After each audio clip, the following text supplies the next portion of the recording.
ব্যৱস্থাত এনেকুৱা ধৰণৰ উলংগ বাবাৰ কোনো ধৰণৰ প্ৰথা নাই।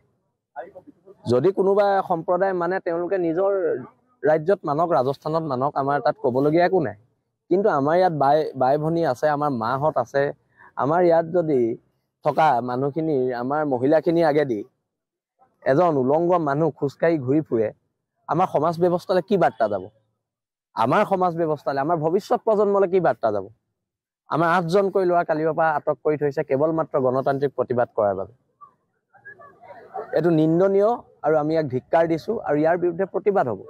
কোনোবা সমাজে কোনোবা ধৰ্মগুৰুক মানে তাত আমাৰ আপত্তি নাই, কিন্তু সেই ধৰ্মগুৰুজনক নাঙঠ কৰি অসমৰ ৰাজপথত আমাৰ বাই ভনী মুখৰ আগেদি খোজকাঢ়ি ঘূৰাই ফুৰাব, তাত আমাৰ আপত্তি আছে।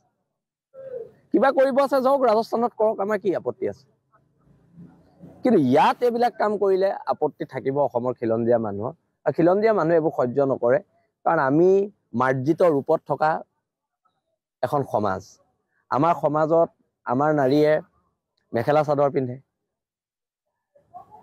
আৰু এই সমাজ ব্যৱস্থাটোৰ লগত আমি সৰুৰ পৰা জড়িত। কিন্তু এতিয়া যদি কোনোবাই আহি পেলাই নাঙঠ মানুহ এজনক ৰাস্তাত পুলিচৰ চিকিউৰিটি দি যদি ঘূৰাই ফুৰায়, সি কি মানে সূচাইছে? আজি কোনোবা মানুহ ছবি আঁকিলে এৰেষ্ট হয়, কোনোবা মানুহে গান লিখিলে এৰেষ্ট হয়, আৰু এজন মানুহ নাঙঠ হৈ ঘূৰি ফুৰিব পাৰে, তেওঁক গ্ৰেপ্তাৰ কৰা নাই। অদ্ভুত কথা। আপোনালোকৰ সৈনিকক ধৰি থৈছে, কি 8জন সৈনিকক ধৰি থৈছে। সৈনিকক ধৰি থৈছে, জেল আমাৰ অলংকাৰ, জেললৈ পঠিয়ালে আপত্তি নাই। কিন্তু কথাটো হৈছে ধৰিব লাগিছিলে কাক? ধৰিছে কাক?